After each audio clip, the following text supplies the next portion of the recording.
அஸ்ஸலாமு அலைக்கும் ரஹ்மத்துல்லாஹி பரகாத்துஹு. நம்மில் பல பேர் நியாயமே இருந்தாலும் குரல் கொடுக்காமல் ஒதுங்கியே வந்து விடுகிறோம். மக்கா நகரில் ஒரு எளிய ஒரு ஏழை வியாபாரி, ஒரு சிறு வியாபாரி. அவர் வந்து பாலைவனத்திலிருந்து தன்னுடைய ஊரிலிருந்து பொருட்களை கொண்டாந்து மக்காவில் வந்து விற்று அதில் வரும் வருமானத்தை விட்டு அவருடைய வாழ்க்கையை நடத்திட்டு வந்தார். ஒரு நாள் அவர் வந்து அதை விற்பதற்காக, தன்னுடைய பொருட்களை எல்லாம் விற்பதற்காக மக்காவுக்கு வருகிறார். வரும்பொழுது அபுஜஹல் வந்து அந்த வியாபாரிக்கிட்ட இருந்த எல்லா பொருளையும் வாங்கிட்டு என்ன சொல்கிறான், நான் இதுக்கெல்லாம் பணம் தர மாட்டேன் அப்படின்னு சொல்லி அந்த வியாபாரியை கேவலப்படுத்தி துரத்தி அடிச்சிடுறான். அபுஜஹலை பற்றி நாம் சொல்லவே வேண்டாம். அகந்தை பிடித்தவன், தற்பெருமைக்காரன், மோசடிக்காரன் என்பது நமக்கு எல்லாருக்குமே தெரியும்.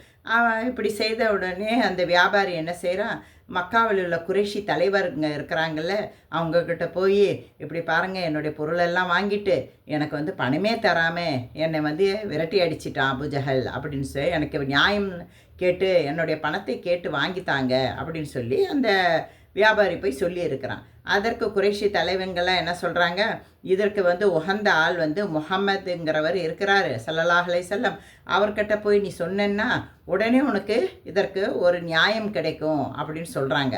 ஆனால் அந்த குறைஷி தலைவருடைய எண்ணத்தில் என்னென்னா, அபுஜஹலிடம் நபிகளார் போய் கேட்டால் அபுஜஹல் வந்து நபிகளாரை கேவலப்படுத்துவான், அவரை வந்து விரட்டி அடிப்பான் என்ற எண்ணத்தில், அதை வேடிக்கை பார்க்கும் நோக்கத்தில் அந்த வியாபாரியிடம் சொல்லி அனுப்புகிறாங்க.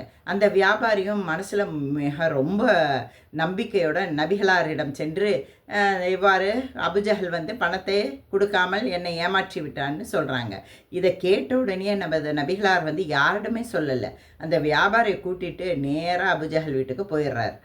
போய் அவருடைய வாயில் கதவை, அந்த அபுஜஹலுடைய வாயில் கதவை தட்டினோடனே அபுஜஹல் வெளியே வர்றான். வெளியே வந்து நபிகளார் சொல்கிறாங்க, உறுதியான குரலில் சொல்கிறாங்க, நீ அவங்ககிட்ட பொருளெல்லாம் வாங்கிட்டு பணம் கொடுக்காம வந்துட்டியா, முதல்ல அந்த பணத்தை அவங்கக்கிட்ட எல்லா பணத்தையும் கொடு அப்படின்ட்டு ஒரு தடவை தான் சொல்கிறாங்க. அதை கேட்ட உடனேயே அபுஜஹல் வந்து முகமெல்லாம் பயத்தால் வெளிர் போயிடுது. அவன் என்ன செய்கிறான், வீட்டுக்குள்ளே போய் பணத்தை எடுத்துகிட்டு வந்து வியாபாரியிடம், நான் வாங்கின பொருளுக்கெல்லாம் இந்த முழு பணமும் இதில் இருக்குது, எடுத்துகிட்டு நீ போ அப்படின்னு சொல்லி கொடுத்துட்றான். அந்த வியாபாரி ரொம்ப சந்தோஷப்பட்டு நமது நபிகளாருக்கு நன்றி செலுத்தி விட்டு கிளம்பி போயிடுறான். நபிகளாரும் கிளம்பி சென்று விடுகிறாங்க.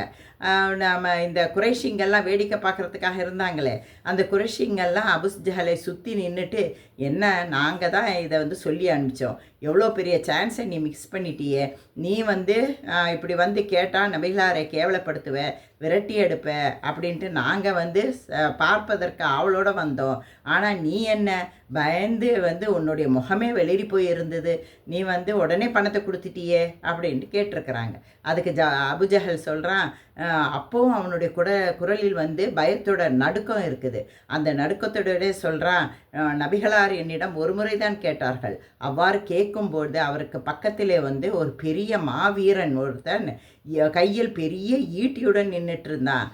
நான் வந்து இப்போ வந்து இல்லைன்னு சொல்லியிருந்தா அந்த வீரன் வந்து என்னை வந்து ஈட்டியால் கொன்னிருப்பான், அதனால்தான் நான் வந்து உடனே பணத்தை கொடுத்துட்டேன் அப்படின்ட்டேன். அந்த மாவீரன் யாரும் இல்லைங்க, நான் அல்லாஹு தாலா நம்முடைய நபியின் மீது வைத்திருந்த நம்பிக்கை, நம்ம மீது வைத்திருந்த அன்பால் அல்லாஹு தாலா அவருக்கு பாதுகாப்பு தருவதற்காக மலக்குமாரை அனுப்பியிருக்கிறார்.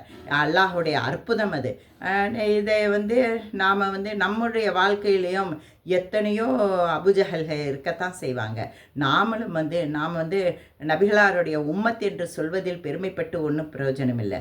நாம் வந்து நபிகளாருடைய சுன்னத்து என்னவென்பதை நாம் அறிந்து கொள்ளணும். அதை நாம் வந்து நம்மளுடைய வாழ்க்கை முறையை நடைமுறைப்படுத்தே ஆகணும். நாமளும் நேர்மையாகவும் உண்மையாகவும் இருந்தால் அல்லாஹு தாலாவுடன் புறத்திலிருந்து ஆதரவு நமக்கும் வரும்.